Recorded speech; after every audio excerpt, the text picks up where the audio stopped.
എല്ലാവർക്കും ദീപ്താസ് കിച്ചൻ്റെ പുതിയൊരു വീഡിയോയിലേക്ക് സ്വാഗതം. ഇന്ന് നമ്മൾ ചപ്പാത്തിയുടെ അപ്പത്തിൻ്റെയും അതുപോലെ നൂൽപ്പിട്ടിൻ്റെയും കൂടെ കഴിക്കാൻ പറ്റിയിട്ടുള്ള നല്ല ടേസ്റ്റി ആയിട്ടുള്ള ഒരു ഗ്രേവിയാണ് തയ്യാറാക്കുന്നത്. അപ്പോൾ അതെങ്ങനെയാണ് ചെയ്യേണ്ടതെന്ന് കണ്ടു നോക്കാം.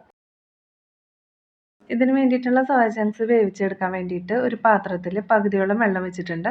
ഇതൊന്ന് തിളച്ച് വരുന്ന സമയത്ത് ഒരു കപ്പ് സോയ ചങ്ക്സ് ഇതിലേക്ക് ഇട്ട് കൊടുക്കാം. ഇതിട്ട് കൊടുത്തതിന് ശേഷം നന്നായിട്ട് തിളച്ച് വരുമ്പോൾ തീ ഓഫ് ചെയ്യുക.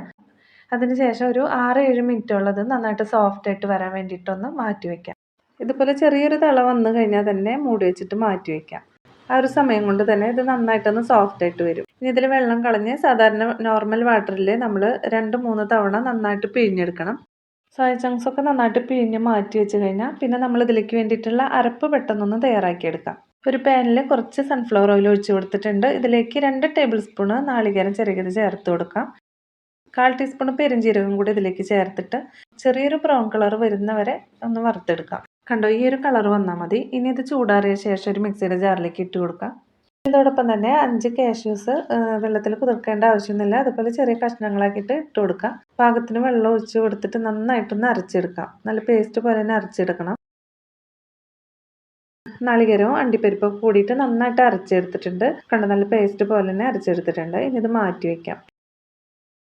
ഇനി ഗ്രേവി ഉണ്ടാക്കാനായിട്ട് ഞാനൊരു കുക്കർ എടുത്തിട്ടുണ്ട്. ഇതിലേക്ക് 2 ടേബിൾ സ്പൂൺ സൺഫ്ലവർ ഓയിൽ ഒഴിച്ച് കൊടുത്തിട്ടുണ്ട്.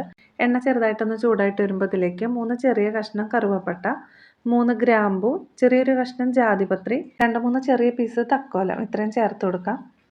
ഇനി ഇതെല്ലാം ചെറുതായിട്ടൊന്ന് മൂത്ത് വന്നാൽ മതി. ഈ ഒരു സമയത്ത് ഇതിലേക്ക് സബോള ചേർത്ത് കൊടുക്കാം. ഞാനിവിടെ മീഡിയം സൈസിലുള്ള 4 സബോള ചെറിയ കഷ്ണങ്ങളായിട്ട് കട്ട് ചെയ്തെടുത്തിട്ടുണ്ട്. ഇതുപോലെ സ്ക്വയർ ആയിട്ടാണ് കട്ട് ചെയ്തെടുത്തിട്ടുള്ളത്. ഇതോടൊപ്പം ഒരു 1/4 ടീസ്പൂൺ ഉപ്പും കൂടി ചേർത്ത് കൊടുത്തിട്ട് നന്നായിട്ട് വഴറ്റിയെടുക്കാം. നല്ല ഗോൾഡൻ കളർ ആവുന്ന രീതിയിൽ വഴറ്റിയെടുക്കേണ്ട ആവശ്യമില്ല. അല്ലാതെ ഒന്ന് നന്നായിട്ട് വാടി കിട്ടിയാൽ മതി. കണ്ടോ, അപ്പോൾ ഇതിൻ്റെ കളറൊക്കെ ഒന്ന് മാറി വന്നിട്ടുണ്ട്. ഈ രീതിയിലൊന്ന് ആയി കിട്ടിയാൽ മതി. അധികം താമസമൊന്നുമില്ല. ഇനി ഇതിലേക്ക് 1/2 ടേബിൾ സ്പൂൺ ഇഞ്ചി ചതച്ചതും 1/2 ടേബിൾ സ്പൂൺ വെളുത്തുള്ളി ചതച്ചതും കൂടി ചേർത്ത് കൊടുക്കാം. ഇഞ്ചിയുടെയും വെളുത്തുള്ളിയുടെ ഒക്കെ പച്ചമണം ഒന്ന് നന്നായിട്ട് മാറി കിട്ടണം. പച്ചമണമൊക്കെ മാറിക്കഴിയുമ്പോൾ ഇതിലേക്ക് പൊടികൾ ചേർത്ത് കൊടുക്കാം. 1/4 ടീസ്പൂൺ മഞ്ഞൾപ്പൊടി, 1/2 ടീസ്പൂൺ മല്ലിപ്പൊടി, 1/2 table spoon Kashmiri red chilli powder, പിന്നെ ഒരു 1/4 ടീസ്പൂൺ കുരുമുളക് പൊടി ഇത്രയും ചേർത്ത് കൊടുക്കാം. പിന്നെ നിങ്ങൾക്ക് എരിവ് പോരാൻ തോന്നുകയാണെങ്കിൽ മുളക് പൊടി ചേർക്കണ്ട, കുരുമുളക് പൊടി ചേർത്ത് കൊടുത്താൽ മതി. ഇനി പൊടികളുടെയൊക്കെ പച്ചമണം മാറിപ്പോകുന്നവരെ ഒന്ന് ഇളക്കി കൊടുക്കാം. പൊടികളുടെയൊക്കെ പച്ചമണം മാറിപ്പോയി കഴിഞ്ഞാൽ അതിലേക്കൊരു 3 മീഡിയം സൈസിലുള്ള തക്കാളി കട്ട് ചെയ്തത് ചേർക്കാം. തക്കാളിയുടെ ചെറിയൊരു പുളിപ്പൊക്കെ ഉണ്ടെങ്കിലാണ് ഗ്രേവിക്ക് നല്ല ടേസ്റ്റ് ഉണ്ടാവുന്നത്. പുളി കൂടുതലുള്ള തക്കാളി ചേർക്കുകയാണെങ്കിൽ നന്നായിരിക്കും. തക്കാളിയൊക്കെ കൂടിയിട്ട് നന്നായിട്ടൊന്ന് മിക്സാക്കി കൊടുത്തതിന് ശേഷം നമുക്കിതൊന്ന് വേവിച്ചെടുക്കണം. വെള്ളം അധികം ആവരുത്, നോക്കിയിട്ട് പാകത്തിന് ഒഴിച്ചു കൊടുത്താൽ മതി. ഇപ്പം ഞാൻ ഈ സബോളയുടെ ഒപ്പം നിൽക്കുന്ന രീതിയിലാണ് വെള്ളം ചേർത്തിട്ടുള്ളത്, കൂടിപ്പോരുത്. ഇനി ഇതിലേക്ക് നമുക്ക് 1 ടേബിൾ സ്പൂൺ തൈര് ചേർത്ത് കൊടുക്കാം. 3/4 ടീസ്പൂൺ ഉപ്പ് ചേർത്ത് കൊടുക്കാം. നമ്മൾ നേരത്തെ സബോളയിലേക്ക് ഒരു 1/4 ടീസ്പൂൺ ഉപ്പ് ചേർത്തിട്ടുണ്ടായിരുന്നു. ഇനി ഇത് നന്നായിട്ട് വേവിച്ചെടുക്കണം. സബോളയൊക്കെ നന്നായിട്ട് തന്നെ വെന്ത് കിട്ടണം. ഏകദേശം ഒരു 3-4 വിസിലൊക്കെ വന്നാലും കുഴപ്പമില്ല. ഇപ്പോൾ ഇതിലെ പ്രഷറൊക്കെ പോയിട്ടുണ്ട്. തക്കാളിയും സബോളയൊക്കെ നന്നായി വെന്ത് നല്ല യോജിച്ച് വന്നിട്ടുണ്ട്. ഇനി ഇത് നമ്മളൊരു മാഷർ വെച്ചിട്ടോ അല്ലെങ്കിൽ കയ്യിൽ വെച്ചിട്ട് തന്നെ നന്നായിട്ട് ഉടച്ചെടുക്കണം. ഗ്രേവിയൊക്കെ നല്ല തിക്കായി കിട്ടാൻ വേണ്ടിയിട്ടാണ്. നന്നായിട്ട് വെന്തിട്ടുള്ളതുകൊണ്ട് പെട്ടെന്ന് തന്നെ ഉടഞ്ഞ് കിട്ടിയിട്ടുണ്ട്. കണ്ടോ, അതിപ്പോൾ നല്ല തിക്കായി വന്നിട്ടുണ്ട്.